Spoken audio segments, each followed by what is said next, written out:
May 24th, 1900, Volume 3.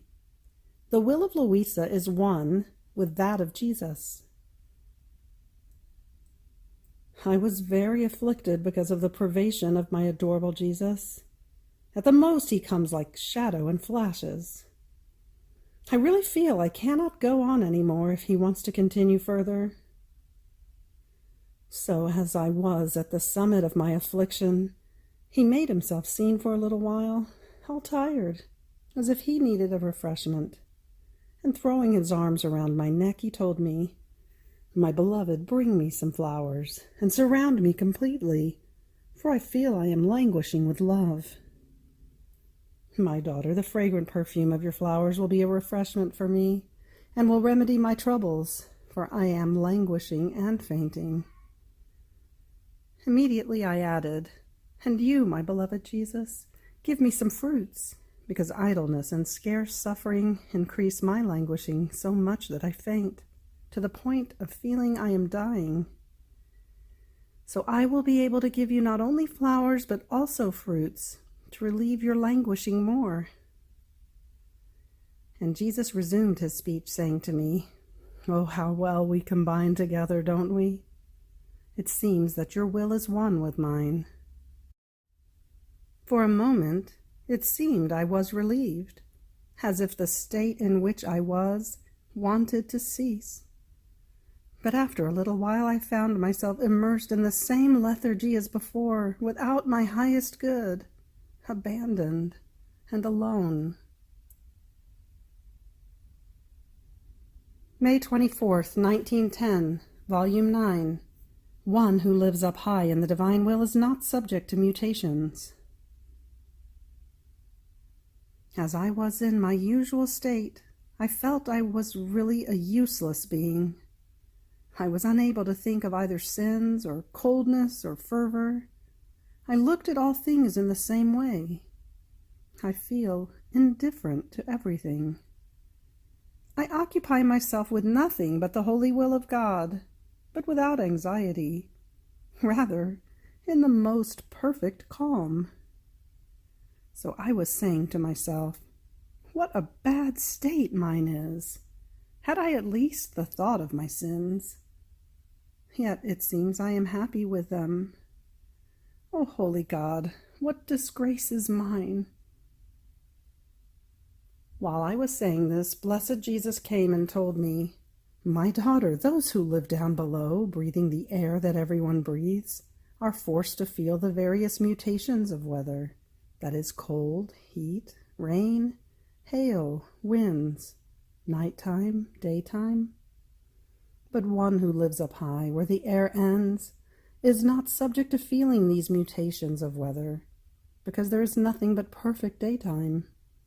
And not feeling these mutations, naturally she has no concerns at all. The same happens to one who lives up high and from the divine air alone. Since my being is not subject to mutations, but it is always the same, always peaceful and in full contentment, what is the wonder if one who lives in me, from my will and from my own air, has no concerns about anything? So would you rather live down below like the majority does, that is outside of me, from human air, from passions?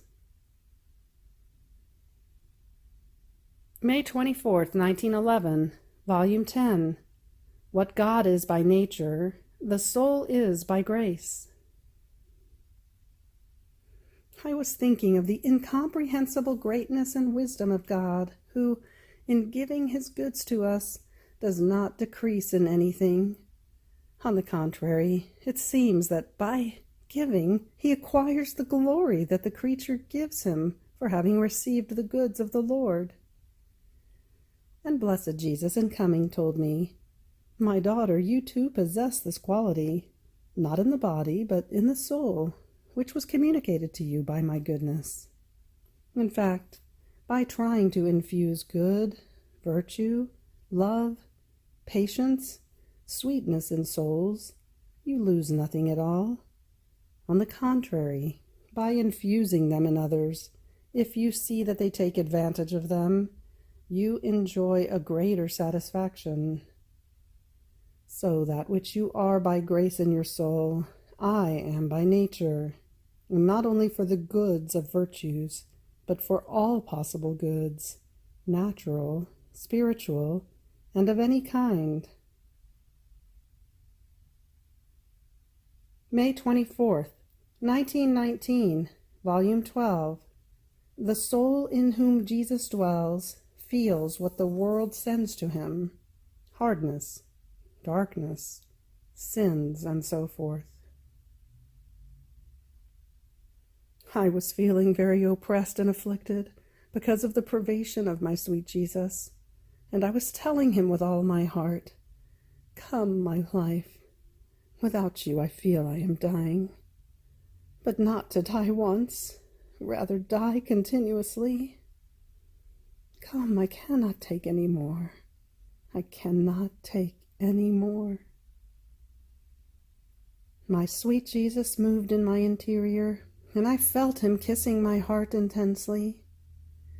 Then, unveiling himself, he told me, "My daughter, I felt an irresistible need to pour myself out with you in love."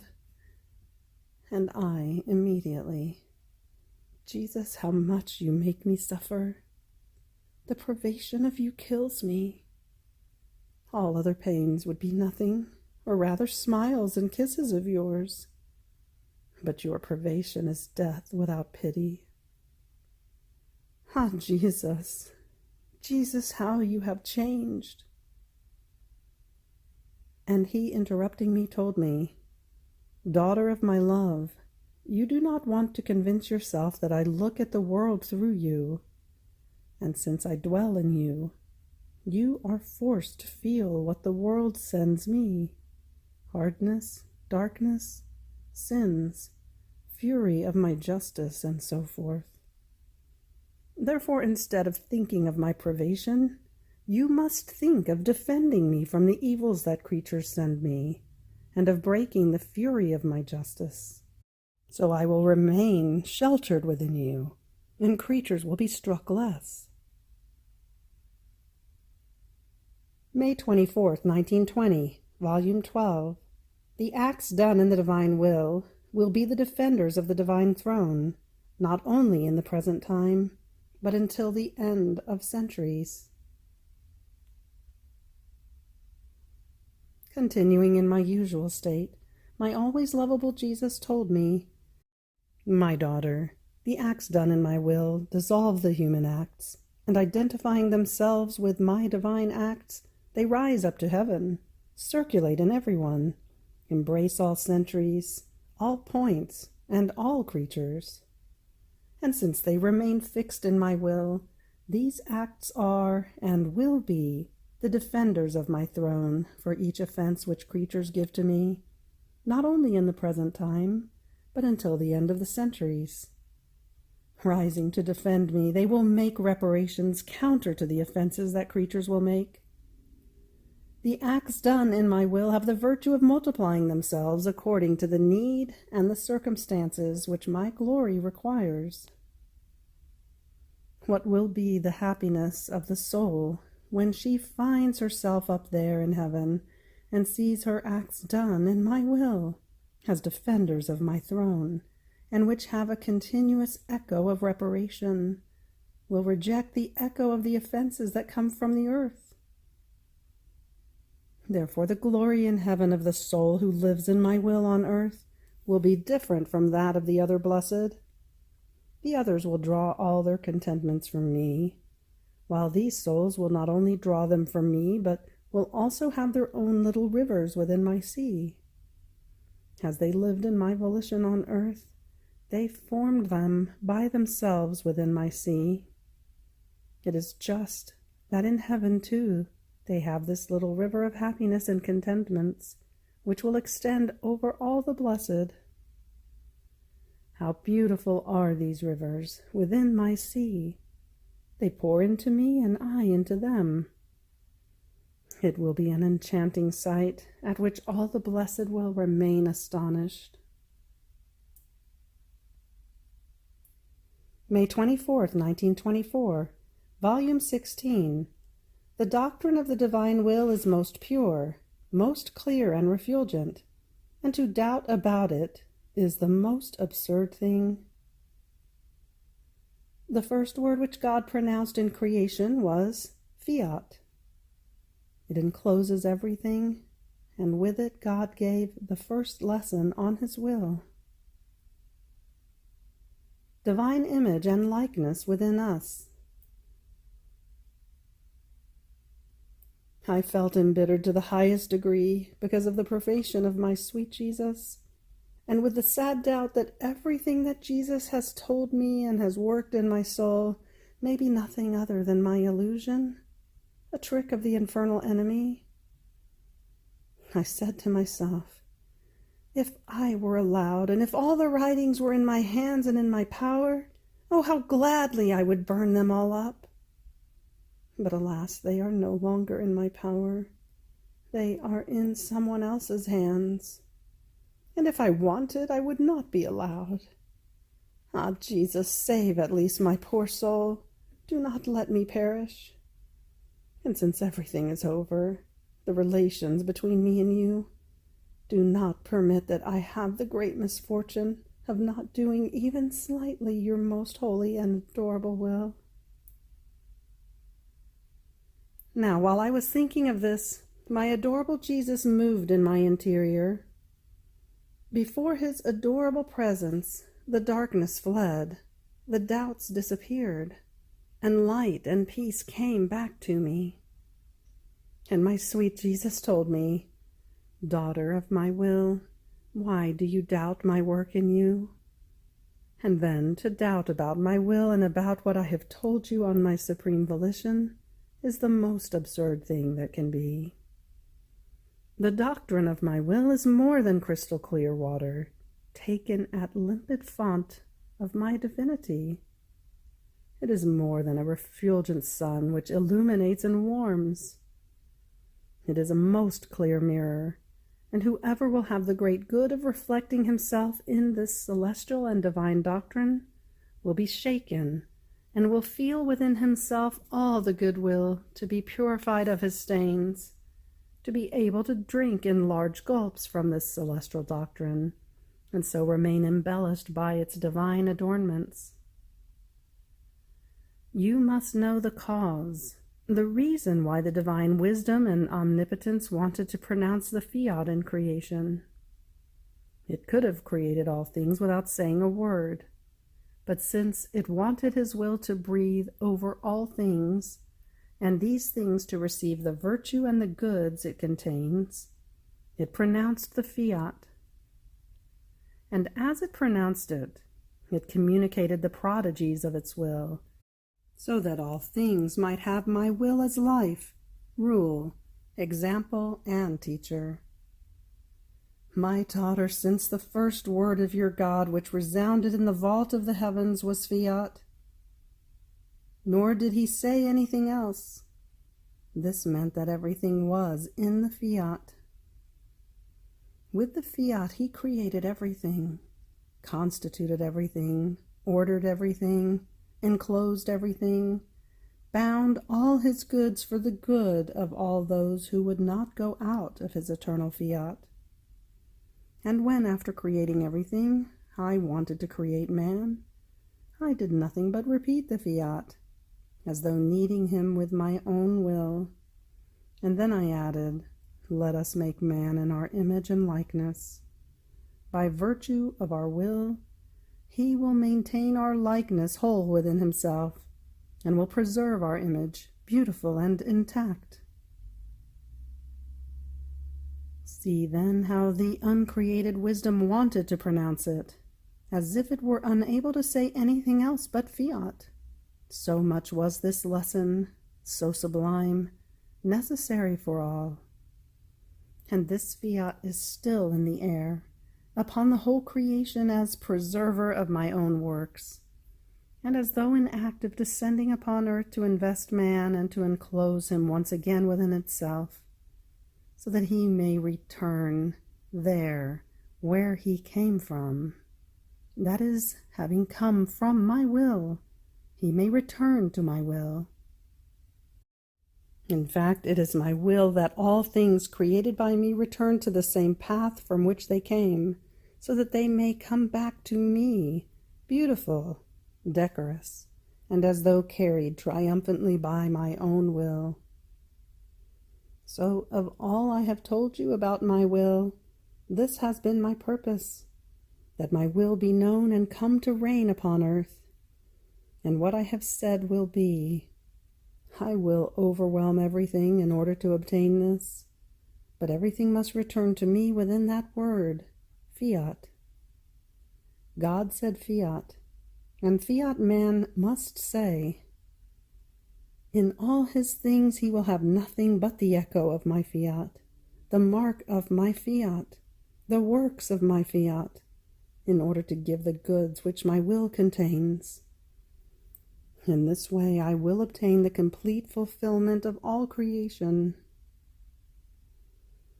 This is why I began the work of making known the effects, the value, the goods, the sublime things which my will contains, and how the soul, following the same road as my Fiat, will remain so sublimated, divinized, sanctified, enriched, as to astonish heaven and earth at the sight of the portent of my Fiat operating in the creature, because by virtue of my will I will unleash new graces never given before, more refulgent light, and unheard of portents never seen before.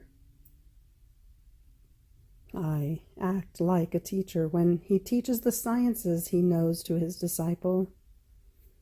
If he teaches to his disciple, it is because he wants to make of him another teacher like himself. So I do. If my sublime lesson was my first word, Fiat, the prayer I taught was the Fiat on earth as it is in heaven. Now the fact that I moved on to give you more diffuse, more clear, more sublime lessons about my will is because I want the disciple not only to acquire its science, but becoming a master to teach it to others. Not only this, but to acquire all my properties and my goods, my joys and my own happiness. Therefore be attentive and faithful to my teachings, and never move from my will. May 24th, 1927, Volume 21, Offering of One's Work in the Divine Will. One who lives in it forms many acts of divine lives and possesses the bilocating virtue. I was doing the offering of my work, saying, Jesus, my love, I want your hands in mine, in order to give to our Celestial Father that love and that glory which you individually gave him with your works while being on earth. Not only this, but I want to unite myself with you, when you, Word of the Father, even from eternity, operated together with him, with his very works, loving with reciprocal love and with perfect equality. And I want to glorify you with that same glory with which you glorified yourselves among the three divine persons. But I am not content. I want to place my hands in yours in order to flow together with your hands in your own will, within the sun, to give you the glory of the light, of the heat, of the fecundity of the sun. In the sea, to give you the glory of its waves, of its continuous murmuring. In the air, to give you the glory of the singing of the birds. In the azure heavens, to give you the glory of their immensity. And in the twinkling of the stars, in their flickering, I make my voice flow, saying to you, I love you. I want to flow in the flowery fields, to give you the glory and the adoration of their fragrances. There is not one point in which I do not want to be present, so that everywhere you may feel your little daughter, adoring you, loving you, and glorifying you. Then while I was saying this and other things, my sweet Jesus moved in my interior and told me, My daughter, I feel in you my glory, my love, my life, my works. My will centralizes everything in you. Not only this, but while you work, my will takes you into the sun, and you work together with its light. So your movements flow in the solar rays, and as the light diffuses, you diffuse glory and love for your Creator. How beautiful is my daughter, finding her in all of my works, working to give me the love, the glory that each one of my works contains. Since my will possesses the bilocating virtue, it also bilocates you, so as to be able to find you in the sea, in the air, in the stars, everywhere to love you and to be loved and glorified. After this, I was feeling as though absorbed in the Supreme Fiat, and I was thinking to myself about the great goods that the Supreme Will can do in our souls.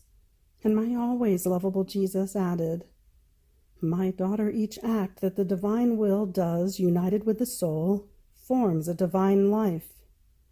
In fact, my will being divine, it cannot help forming divine lives in its acts, in such a way that wherever it reigns, as the soul operates, speaks, thinks, palpitates, and so forth, my divine volition makes its work, its word, its thought and heartbeat flow within that of the creature, first forming in her its act, its word, and then giving the birth of its divine life. So in everything the soul does, she releases from herself so many divine lives as to fill heaven and earth with as many images of divine life.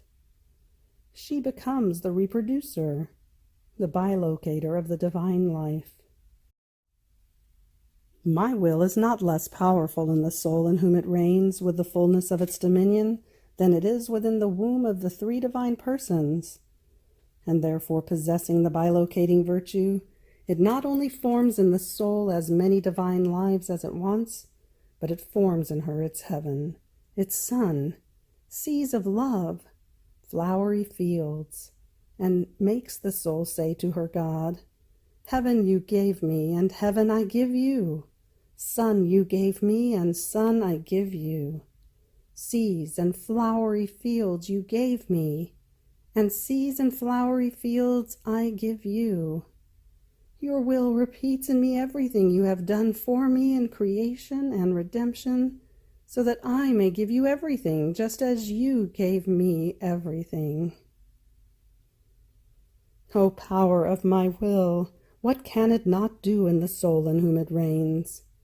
Therefore, wherever it reigns, it delights in placing the soul at our level, more so, since it knows that that is our will, wanting the creature to be similar to our image. And our will, our faithful executor, renders her such. And we call this creature in whom our supreme fiat reigns, our glory, our love, our life.